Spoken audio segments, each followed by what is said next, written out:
So this morning we're going to be working on some recall and some stay with Miss Aspen here. She's been getting a little bit more used to the tone on the e-collar, which is really good. Still haven't bothered using the vibrator or any other feature just because she is so sensitive to the first one. She does love to chew and play with the leash, which is normally fine. I have a metal one that I can use for shorter work, and then she's less distracted by chewing on it. Right? So just something to be aware of. But because she's still following me and staying engaged, there's really no harm to allowing her to kind of carry her own leash. Right? Actually kind of keeps her a little bit more occupied, and she's done a pretty good job of not destroying it. You have to be pretty careful though, as if she is left to her own demise, she will chew up things, just like a really big, powerful puppy.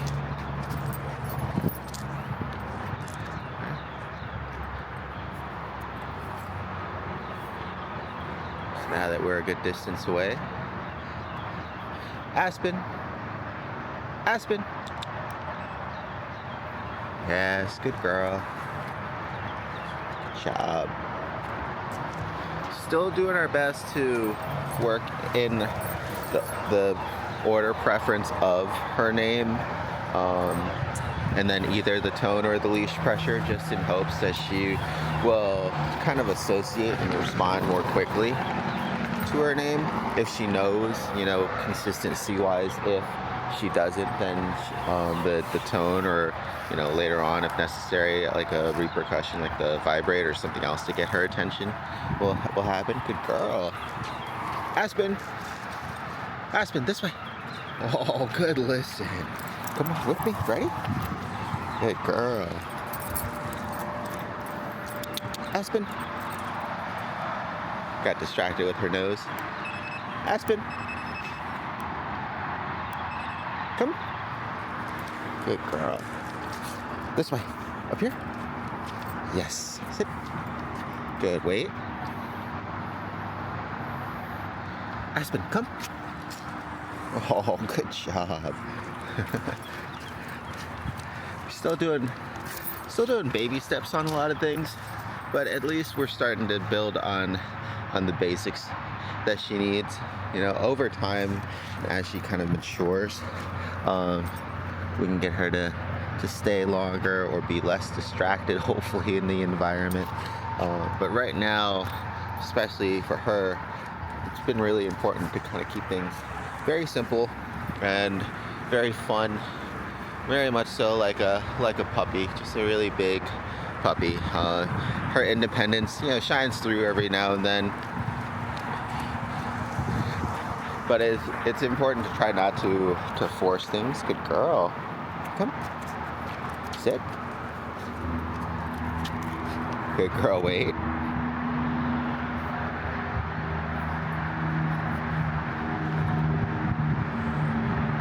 Aspen, come. Oh, good job. It's important not to force things, because that's also when she'll want to shut down. Usually when we try to push her and she just kind of ends up resisting on purpose, just because she doesn't want to. But so long as you kind of keep the training sessions lighthearted, then she seems more than happy now to kind of participate, at least for a little while. We really have to take advantage of the early mornings and later evenings. It's partly also why we haven't been able to record so much, is just because it's so dark out now by the time it's cool enough to have her last session. And we'll probably do an indoor session with Dad on Thursday for pickup. She's had just one or two, but she's done perfectly fine in there. It's about to, ow, ooh, careful. It's about the same, with sometimes the distractions of other people. doing well to kind of keep her occupied. Sometimes it can be too much of a distraction, and haven't had any negative interactions. I think the main thing is when she just gets excited to see another pup, either being able to redirect and pull her from that situation, or close the gap so that way they can quickly meet. So that way the energy and excitement doesn't just build. We pretty much just need to stay out of like the gray zone as much as possible, either engage or disengage. Because if she just kind of stays and stares, or the other pup, starts barking or something and she can't engage, that's usually when she gets all riled up. But other than that, she's been great.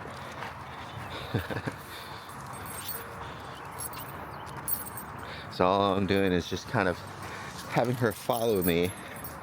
Even though she's playing, she's still paying attention. I'm not using the remote or anything. And the reason why we want to try to condition this behavior too with her is just get her to feel rewarded for being with us and being near us.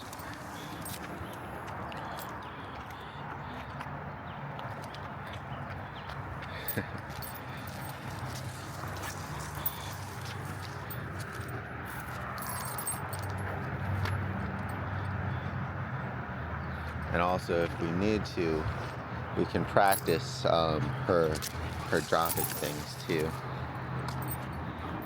Aspen. Oh, she got distracted by the garbage truck.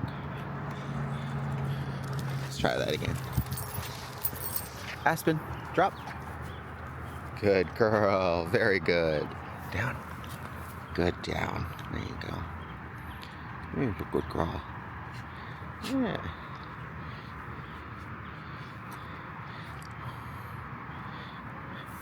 She's been doing great with other dogs. She's still learning to kind of share her high value things. She mostly just likes to chew the harder treats and stuff on her own. So in those cases where she doesn't want to be disturbed, I just place her either in the playpen or in the crate with her toy, so she can just kind of chew on it in peace and not have to worry about other pups coming and taking it or anything like that. But in terms of like playing with other pups, she's been great at. And then also we've had some success in her actually sharing like longer tug or rope toys too with somebody, kind of doing a little bit of like that back and forth growling and tug of war, which is really good. So to that degree, she's much better at sharing something. Whereas if she actually like claims or owns something that is just more of like a bone or something like that for herself, then that's better. Good girl, good follow. Then it's better time to just kind of give her own space and let her actually enjoy that kind of treat on her own. So see if we can get all the way to the end here. Aspen, come. Oh my gosh. Good girl.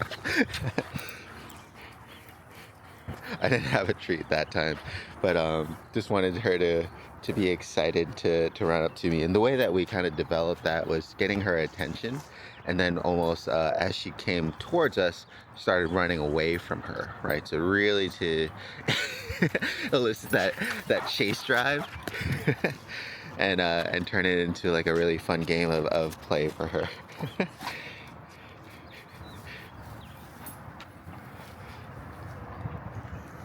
Oh, don't chew my leash.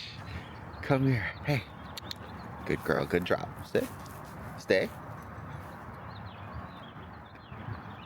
Aspen, come. Good girl. So, actually seeing her excited for certain tasks and making those things fun for her really worked out well. It took definitely some time to kind of get the ball rolling, especially with getting her attention. But now with the ability to kind of tone whenever we need it, she's been a lot more responsive. As you can tell too, we haven't had to use it so much either. It's only those times when she does ignore like the initial request, either with her name or just trying to get her attention in general. Then we use the tone to really help to kind of get her attention back in.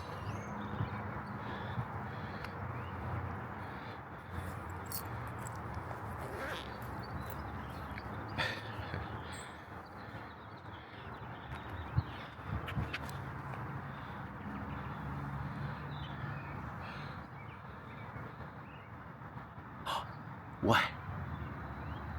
What? I'll show you what it looks like when we have the shorter metal leash on here before we end the video. Let her play around a little bit more. You want to also just be really careful not to get her tangled up, and also the longer training leash is going to be really good for open areas or quiet areas. We are in a neighborhood street, but this is pretty quiet time right now. Not too many cars coming or going, but definitely something to just be aware of. Luckily, she's pretty big that most people will be able to see her. Good girl. Me? Up here? Yes. Come. Up here? Good girl. Yeah. Yes. Very good. It's just something to be aware of.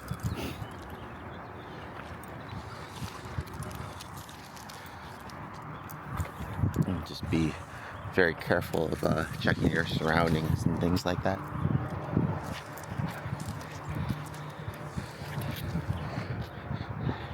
But the longer leash definitely helps when it comes to her not feeling the pressure of the leash to follow, right? She almost just wants to follow us naturally. Good girl. And then I've just been rewarding that more than anything else.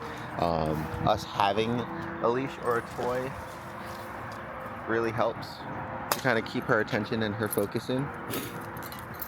Just because she really likes that engagement and something to play with, as opposed to just like hardline commands and telling her what to do and what not to do.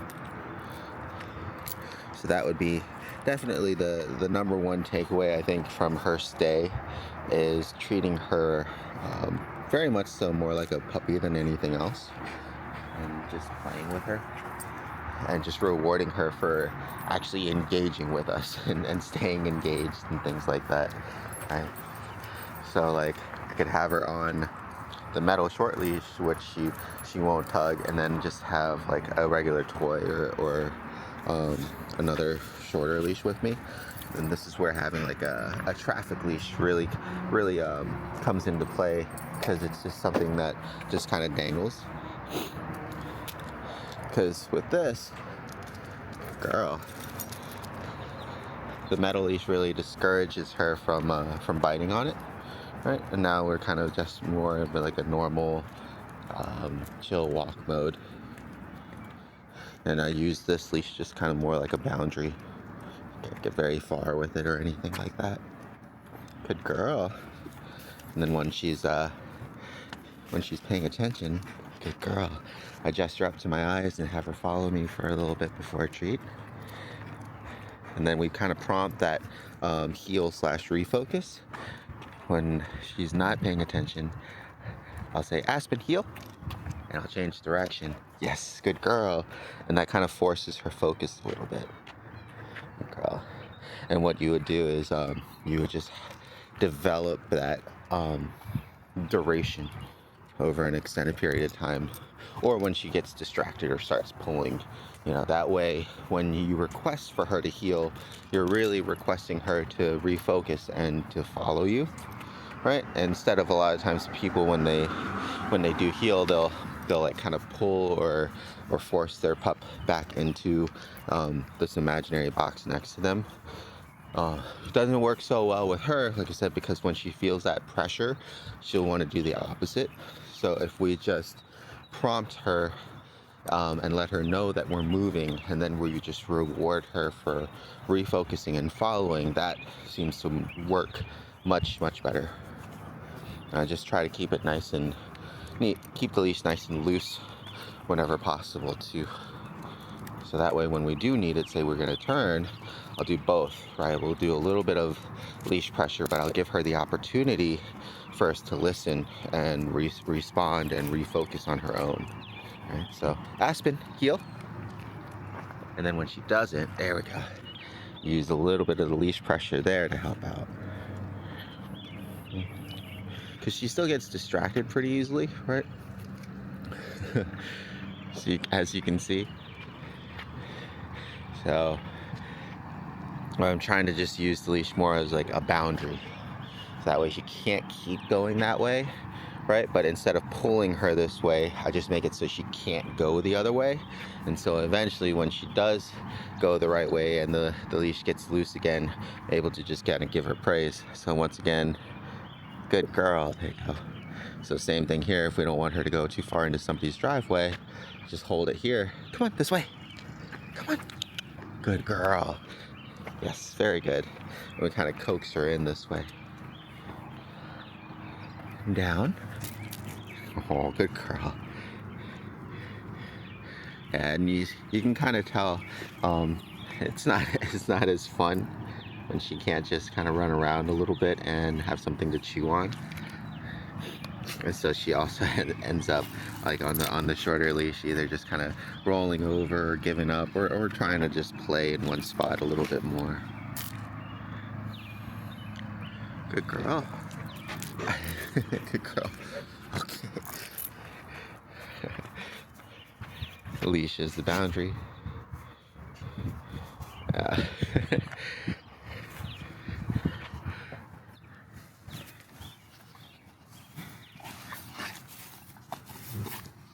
Gentle. Thank you.